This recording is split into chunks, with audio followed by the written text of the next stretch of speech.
My brother-in-law, a cop, pulled over my 17-year-old son and planted a baggie in his car to teach him a lesson. My son was arrested. Even my wife and her family sided with the cop. I didn't panic.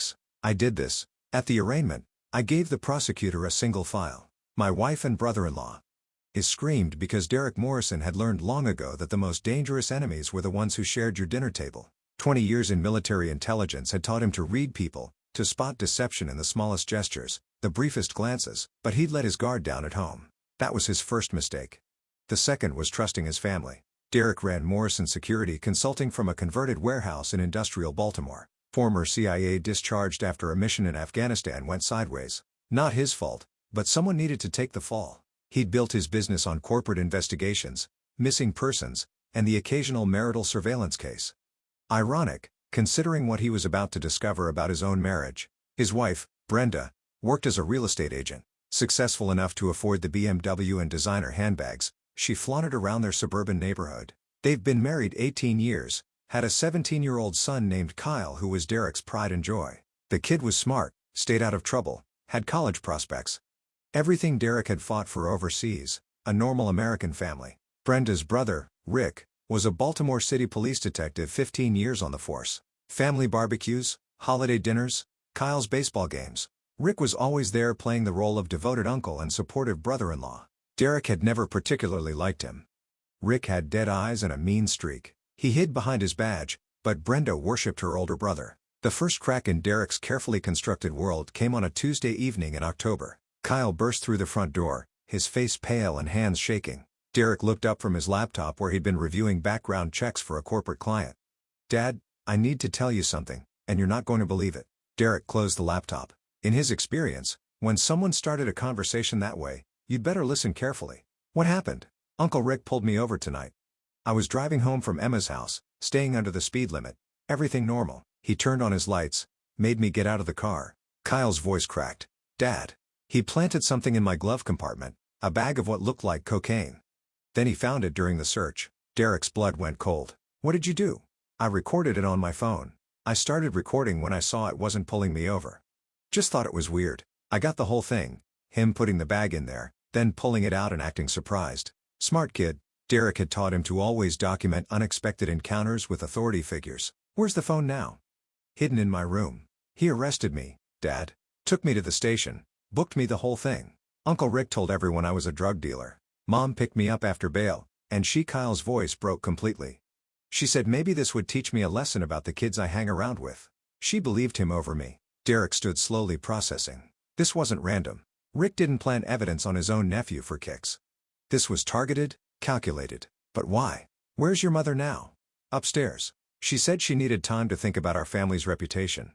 Kyle's hands clenched into fists. "Dad, why would he do this to me?" Derek pulled his son into a brief hug. "I don't know yet, but I'm gonna find out. And Kyle, he did everything right. We're gonna fix this." After Kyle went to his room, Derek sat in his study, staring at the wall where his military commendations hung. 20 years of reading enemy intentions, and he'd missed the war being waged in his own home. He started with basic surveillance protocols, camera in Kyle's phone, tracking software on Brenda's devices, audio recorders in common areas of the house. Within 48 hours, he had enough information to destroy his world. Brenda was having an affair, not just any affair. A relationship with Trevor Hayes, Derek's former partner from the agency. They'd worked together for 3 years in the Middle East before Trevor took a position with a private military contractor. Derek had recommended him for the job. The recordings revealed everything. Brenda and Trevor had been together for 8 months. They met in hotels at his apartment, sometimes in Derek's own house when he was traveling for work. But it was more than sex. They were planning a future together. Trevor had been feeding Brenda information about Derek's business, his clients, his financial accounts, and Rick was helping them. The planted evidence wasn't random harassment. It was part of a larger plan to destroy Derek's credibility and reputation. Rick had connections throughout Baltimore law enforcement. One drug arrest could spiral into allegations of Derek being an unfit father, questions about his business practices, maybe even suggestions that he was involved in Kyle's drug dealing. They were systematically dismantling his life. Derek found the recordings of their planning sessions on Brenda's phone. Trevor's voice was calm, professional. "We need him completely discredited. No custody, no business, no support network. Then Brenda files for divorce, and we split everything." Brenda's response chilled him. Rick says he can make more charges stick if necessary. Maybe some domestic violence calls, evidence of drinking. Derek's got that military temper. People will believe it. What about Kyle? He'll understand eventually. Trevor, once Derek's out of the picture, we can start over. Just the three of us. Derek turned off the recording and sat in complete silence for 10 minutes. In Afghanistan, he learned that when someone declares war on you, the only response is total victory. No mercy, no forgiveness. Complete destruction of your enemies. His family had just declared war. The arraignment was scheduled for Thursday morning. Derek spent Wednesday night preparing, not legal defenses. He had something better than lawyers.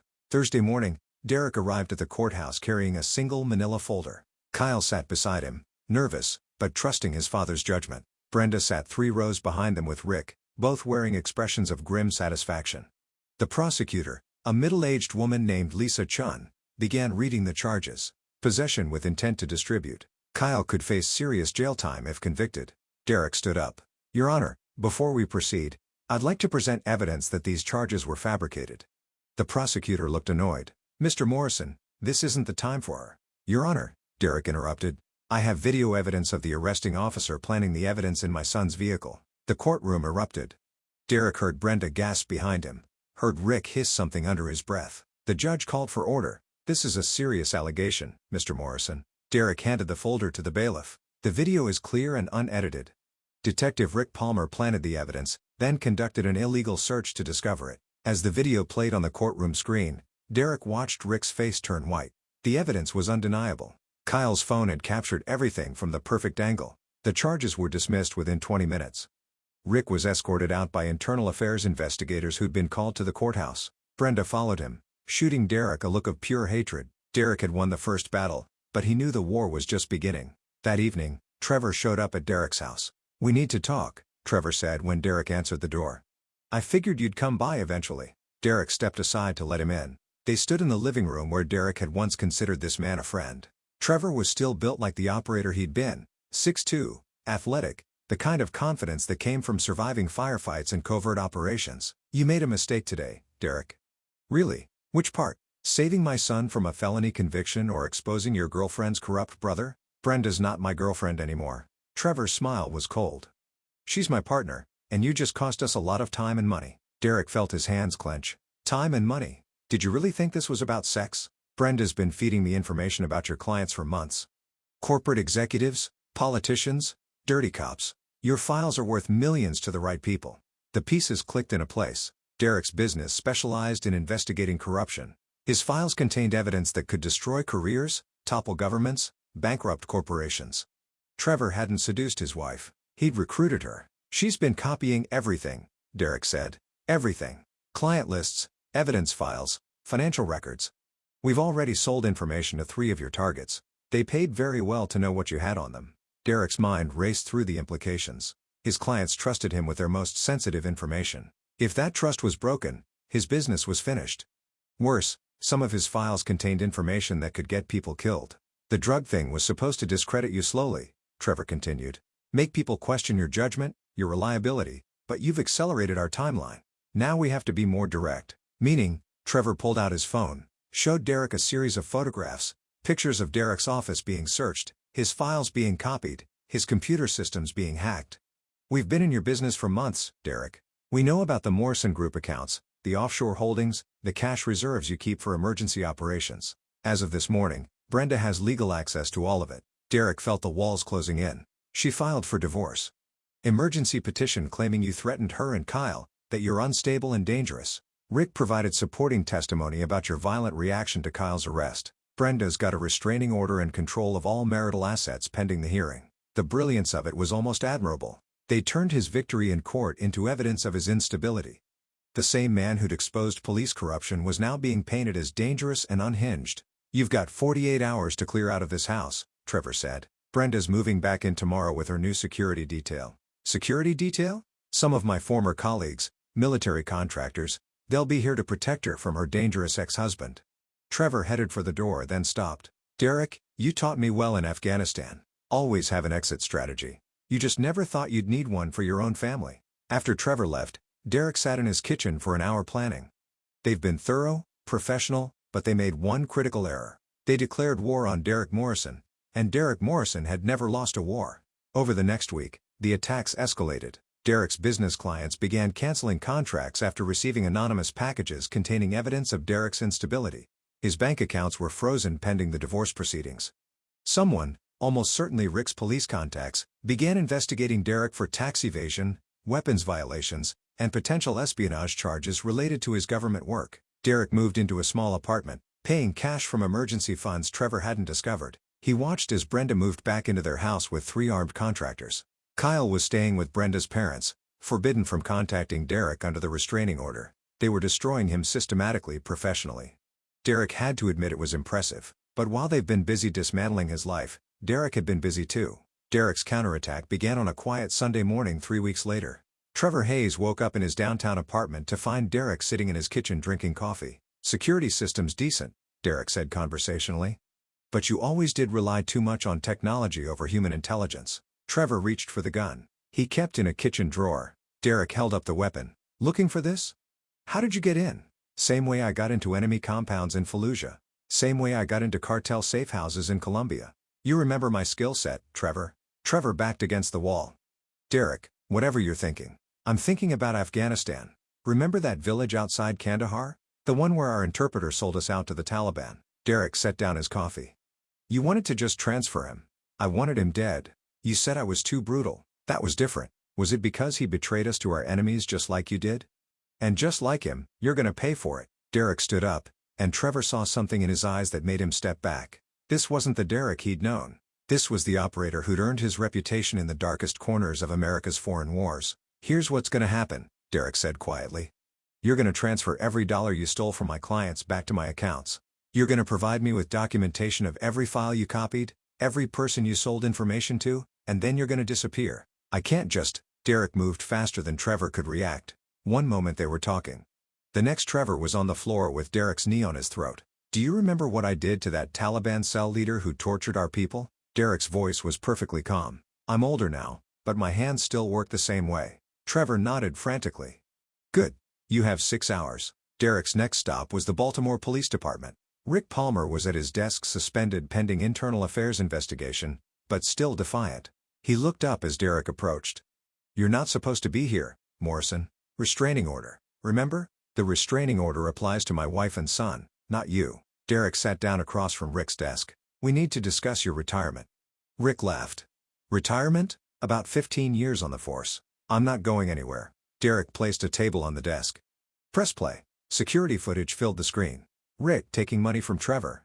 Rick discussing ways to fabricate evidence against Derek. Rick talking about eliminating the problem permanently. "Where did you get this?" Trevor's apartment. "Professional contractors always document their operations for liability purposes. You should have known that." Derek leaned back in his chair. "Here's your choice, Rick. Resign from the force today, or I release this video to Internal Affairs, the FBI, and every news station in Baltimore." "You're bluffing." "Am I?" "You planted drugs on a minor. You took bribes from a foreign contractor. You conspired to commit fraud and identity theft. How many federal crimes is that, detective?" Rick's face had gone pale. "What do you want?" "Your resignation today and a full confession about everything you did to help Trevor and my wife." "I won't do it." Derek smiled, and Rick felt his blood freeze. "Then we'll do this the hard way." Derek pulled out his phone, made a call. "It's done. Release everything." Within an hour, Rick's phone was ringing constantly. Internal Affairs, FBI, local news stations. Someone had leaked not just the video, but a complete dossier of Rick's corruption going back years. Evidence of planted drugs, false arrests, stolen evidence, bribery. Derek hadn't just gathered evidence for his own case. He compiled a complete investigation of Rick's career. By evening, Rick Palmer was under federal indictment, but Derek saved the best for last. Brenda was hosting a dinner party at their house, Derek's house, when he arrived. Through the windows, he could see her entertaining friends playing the role of the wronged wife whose dangerous husband had threatened her family. Derek knocked on the front door. One of Trevor's contractors answered. "Mrs. Morrison isn't seeing visitors," the man said. "That's fine," Derek replied. "She can see me from in there." He held up a speaker, pressed play. Brenda's voice filled the evening air loud enough for everyone inside to hear. "Derek's so stupid. He has no idea what we're doing. Trevor says we'll have enough to disappear to somewhere with no extradition treaty. The Caymans maybe, or Costa Rica." The dinner party went silent. Derek continued playing recordings. Brenda discussing how to steal his money, how to turn Kyle against him, how she never loved Derek and had only married him for security. The front door opened. Brenda stepped out, her face white with fury. "How dare you? How dare I what? Play back your own words." Derek turned off the speaker. "Your friends are hearing exactly who you really are, Brenda. No more pretending." The contractor moved toward Derek. Derek looked at him calmly. "I wouldn't. I know who you work for, where you live, and what you did in Syria that got you discharged. Touch me, and that information goes to very interested parties in the Middle East." The man stepped back. Brenda's guests were leaving through the back door. Derek could hear cars starting, people fleeing the awkward scene. "This is my house," Brenda said. "Actually, it's not." Derek handed her a legal document. "Turns out, when you commit fraud and identity theft, any assets you gain through those crimes are subject to immediate seizure. The house, the cars, the bank accounts, all frozen as of this morning. You can't do this. I already have." "Oh, and Brenda?" "Trevor's gone. Disappeared about 6 hours ago. Left the country. Actually, took his money and ran. Didn't even leave you a note." Derek watched her face crumble as the reality hit her. Trevor had abandoned her. Her brother was facing federal charges. Her friends had heard her true thoughts about them. Everything she'd built was collapsing. "Why?" she whispered. "Because you betrayed me. You betrayed our son. You chose money over family and lies over truth." Derek's voice was perfectly steady. "And I don't forgive betrayal." Kyle appeared in the doorway. He'd been staying with Brenda's parents, but Derek had arranged for him to be here for this moment. "Mom."